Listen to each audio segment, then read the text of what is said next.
Quiero repetir algo que es tan importante.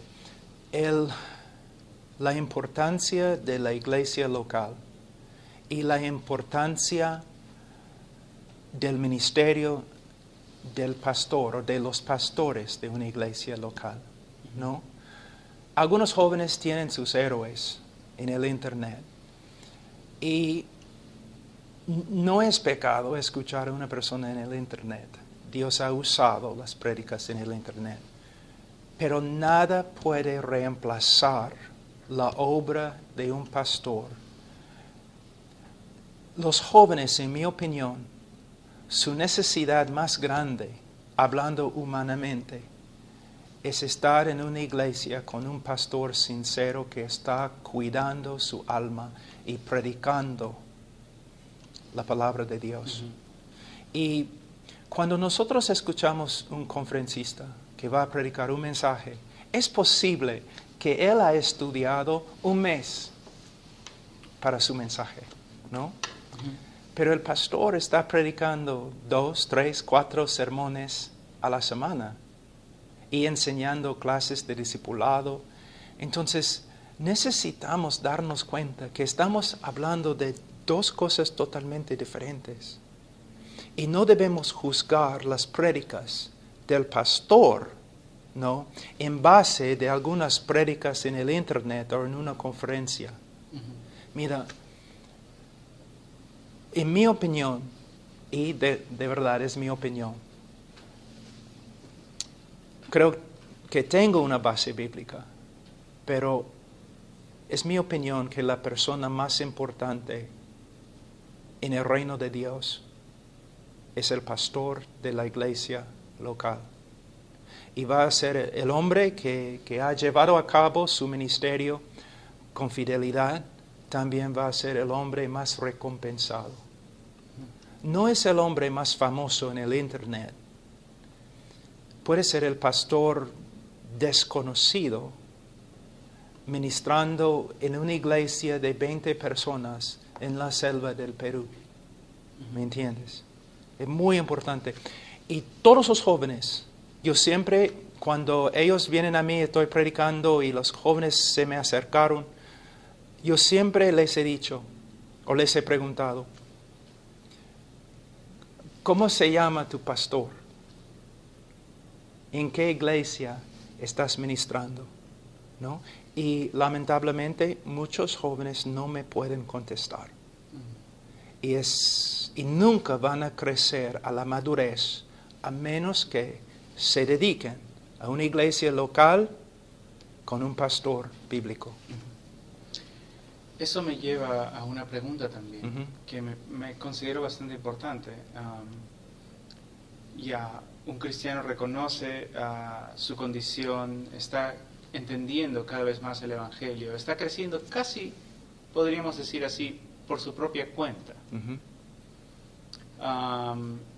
Y se comienza a abrir los ojos y comienza a ver que en su iglesia las cosas no andan bien, que ya no es lo que, a la luz de las Escrituras, no es una iglesia bíblica. ¿Cómo puede, qué pasos debería seguir? Primeramente, el joven, antes que él cuente las fallas en su pastor y la iglesia, él debe mirar dentro y contar las fallas en su propia vida. Él debe también reconocer que todo lo que hacemos debemos hacer con amor. Y si su motivación es orgullo y no amor, él debe callarse. Ahora, yo tengo diferencias pequeñas, doctrinales, con mis mejores amigos, aún con mi pastor y los otros pastores. No hay dos hombres que están de acuerdo en todo. Entonces tenemos que practicar misericordia y esperar que otros practiquen misericordia con nosotros. Hay diferencias que no deben resultar en divisiones. Pero sí hay diferencias que deben, pero son los fundamentos de la fe cristiana. Yo no voy a una iglesia donde están negando la deidad de Cristo. Yo no voy a una iglesia donde los pastores pasan por alto el pecado y no practican la disciplina. Tampoco voy a ir a una iglesia donde el pastor solamente se para en el púlpito criticando a los demás pastores porque no tienen buena teología.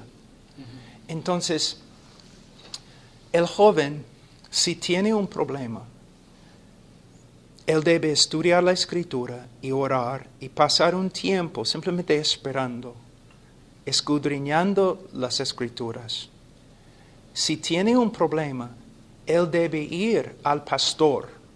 Él no debe ir a otros hermanitos en la iglesia, porque es lo que un lobo hace. Él debe ir al pastor y debe ir con respeto, con humildad y con bastante amor. Y si al final el hombre o el joven piensa en buena conciencia que no puede quedarse en la iglesia, si no es un asunto de herejía, él simplemente debe pedir permiso de los pastores para que vaya a otra iglesia. Y no debe hacer un escándalo. Y mira, hay una cosa. Yo soy miembro de una iglesia. Los dos pastores son más jóvenes que yo. Pero yo me someto a mis pastores y les trato con bastante respeto. Y cuando yo tengo quizás un desacuerdo o un problema, yo voy a ir a ellos, pero con bastante reverencia y respeto. ¿Me entienden? Y el joven tiene que hacer lo mismo. Él no debe ir a otros jóvenes. Y eso es lo que pasa mayormente, ¿no? Un joven comienza a escuchar un predicador en el internet que está diciendo quizás algo muy bíblico, quizás. Y él muestra a los otros jóvenes. Y todos ellos comienzan a decir, wow, lo que él está predicando no se encuentra en nuestra iglesia. Entonces comienzan a comunicarse con otros jóvenes y otras personas. Y casi nunca van directamente a los líderes. Demuestra una falta de integridad. Es algo antibíblico. Si tienen un problema, deben ir directamente a los pastores. Si no es un asunto de herejía, entonces, si los dos grupos llegan a la conclusión que deben separarse, deben hacerlo sin causar un escándalo. Yo alabo al Señor, yo doy gracias al Señor por la obra que Él ha hecho en Latinoamérica.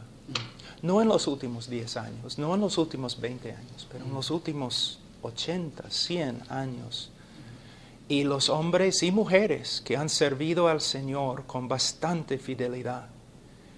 Y es increíble porque hay pastores más jóvenes ahora, ¿no? Que están viendo bastante fruto.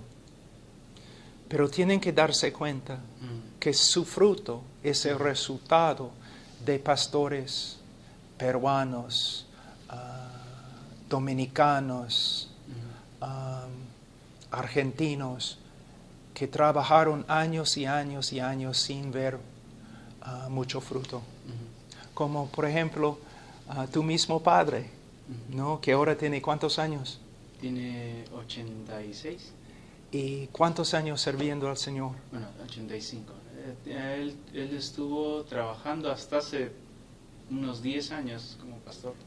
Sí, pero en toda su vida, ¿cuántos años? Difícil calcular eso.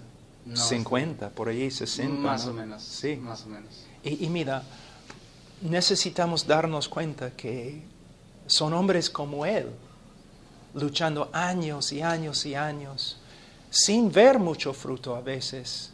Batallas, batallas, batallas. Pero ahora, en Latinoamérica, hay bastante fruto. Hay bastante fruto. Y nunca debemos menospreciar el Evangelio que ha sido predicado todos estos años en Latinoamérica. Ujú. Bueno.